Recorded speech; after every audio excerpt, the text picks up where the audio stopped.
Alright, muli po, magandang oras po sa ating lahat. Hindi ko alam kung anong oras na. Oo. Mga kababayan, kaya ako natatawa dahil nga dito sa sa bagong balita ngayon. Oo, at dito po sa bagong balita na ito, lalo pong nabagok. Lalo pong nabagok ang Cayetano Black. At bakit ko naman nasabi yan? Abay, may pinalabas na po kasi ang palasyo, anunsyo. May anunsyo na po ang palasyo at magpapatawag na po ng special session itong Malacanang at naka-schedule nga po itong darating na June 17 yata kung hindi ako nagkakamali At ito ay nararapat lamang mga kababayan. Oo, una sa lahat ay upang maayos na po ang gusot diyan po sa Senado. Yan ang importante. Kailangan maging maayos na po ang Senado natin. Magkaroon po ng lehitimong Senate President. Ano po? Na hanggang ngayon po ay pinagtatalunan hanggang ngayon. Oo, ayaw pong bumitaw. Ayaw pong bumitaw itong si Senator Alan Peter Cayetano. At lalong-lalo naman, hindi bibitaw po yung kampo po ni Senator Gatchalian. Hanggang ngayon kasi talaga pinagsisiksikan pa rin ni Senator Cayetano ang kanyang sarili dyan po sa posisyon ng pagiging presidente ng Senado. Oo, matindi talaga ang kapit ni Sir Alan. At ganoon din, marami pong naantala pong gawain po ang Senado na dapat pong mabigyan na po ng pansin, mabigyan po ng aksyon. So kinakailangan na po talaga itong special session. Isa sa mga ito ay ito pong nababalita na naaantala po kasi Oo, may mga ganitong klaseng trabaho na hindi po nagagampanan ngayon ng ating mga senador. Oo, naaantala daw kasi ang promosyon ng ilan nating mga military personnel na malapit na pong mag-retire. Oo, at yan, importante po kasi yan sa mga military po, lalong-lalo na po sa mga may matataas na ranggo, importante po yan. Halimbawa, from colonel to general. Ganun po kasi pagka magre-retire ng isang sundalo o kaya mga military natin, pag nag-retire, one step high rank yata yon. Oo, parang ganun, oo. Pero alam niyo mga kababayan, makulit talaga itong grupo nito. Oo, itong grupo po ni Cayetano, yung may minority black, dating majority sila pero ngayon po ay minority na sila ngayon. Amagin niyo po ba, bago po ang special session na yan sa June 17, naglabas na naman po sila ng anunsyo, anunsyo po ng Cayetano Black na magkakaroon na naman po sila ng Blue Ribbon Committee hearing. At ito nga pong mismo si Mike Defensor ang nagkumpirma niyan, na June 16 yata. Martes. Oo, tama, Martes nga po 'yan. Ito, basahin po natin yung kumpirmasyon Kumpirmasyon lang nakita ko Ito, basahin po natin Ang sabi po dito ang sabi po sa post, Mike Defensor, kinumpirma ang umano'y nakatakdang pagdinig ng Cayetano Black Blue Ribbon ngayong Martes, June 16. Ito pa, nanawagang makiisa ang publiko sa pagdinig na umano'y gaganapin po sa Double Gem EDSA Garden Events Place. Saan kaya ito hindi ko matanda. Hindi ako gala na tao kaya hindi ko alam. Ituloy natin. Hinikayat din niya ang suporta para sa Brave 18 at 14 na karagdagang mga testigo at mga senador na nagsusulong ng pagpapatuloy ng flood control investigation. Yan ang sinabi po ni Defensor, Mike Defensor. Pero ang kapansin-pansin mga kababayan, ito pong gagawin po nila na BRC or Blue Ribbon Committee hearing ay hindi po gagawin ito sa loob ng Senado. Bakit kaya Bakit kaya?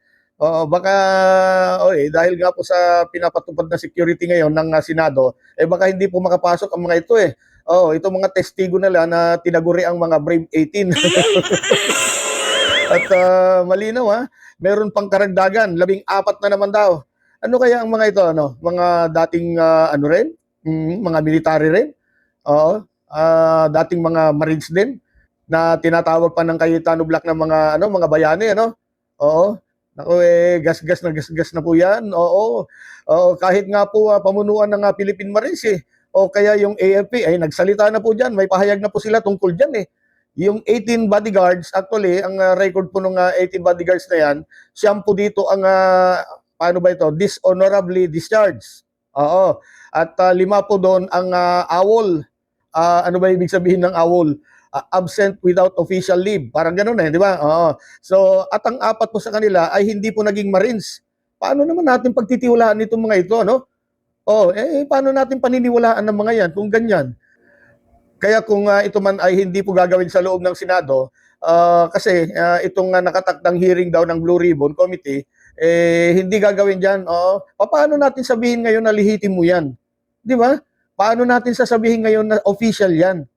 Hindi ito i-cover ng Senate of the Philippines. Oo, hindi po hindi po ilalive ito ng Senado. At sigurado lang ako dito ay itong mga kakampi nilang mga taga-media at syempre, oo, napakarami nilang vlogger eh. Oo, yan ang siguro magko-cover sa kanila, mga social media at saka ilang mga taga-mainstream, kung may mainstream man na iimbitahin. Di po ba? Flood control investigation daw. Bakit hindi gagawin yan sa lehitimong Blue Ribbon Committee kung talagang gusto po ninyo ng tinatawag na patas na investigasyon? Alam naman po natin, pagka si Marcoleta po ang doon, wala eh. Mas nakakarami po, mas marami pong salita si Marcoleta kaysa sa mga testigo eh. Parang ngayon lang ito mangyayari. Oo, ngayon lang yata ito mangyayari. Ang hearing ng Blue Ribbon Committee ay hindi po gagawin sa loob ng Senado. Eto at pinipilit kong alalahanin o kaya iniisip kung saan ba ito yung tinatawag nilang Double Gem EDSA Garden Double Gem EDSA Garden Events Place. Oo, yun yata yun. Iniisip ko kanina pa kung saan yun pero EDSA kasi eh. Oh, sabagay sa EDSA talaga. O di ba, hayaan na natin EDSA. Oh, hindi lang natin alam kung EDSA ng Makati, EDSA ng Quezon City, Mandaluyong, San Juan, puro EDSA yan. Sige, basta EDSA, So, yun nga, may karagdagan pang 14 na na testigo. 14 na naman daw po ang idadagdag dun sa 18. Oo, palso na nga yung 18 eh. Ano maaasahan po natin dito sa 14 na yan? Sabi nga nila, nagsinungaling ka na sa una. Bakit ka pa paniniwalaan ulit? Di ba? At ito pa mga kababayan, kailangan pa talagang ipanawagan. Kailangan talagang ipanawagan ni Defensor. Nanawagan kasi itong si Defensor, di po ba? Nanawagan siya sa publiko na makiisa dito sa kanilang gagawin. Para ano pa? Oo, para paniwalaan namin kayo. Wala na. Oo, wala na pong naniniwala sa mga ito eh.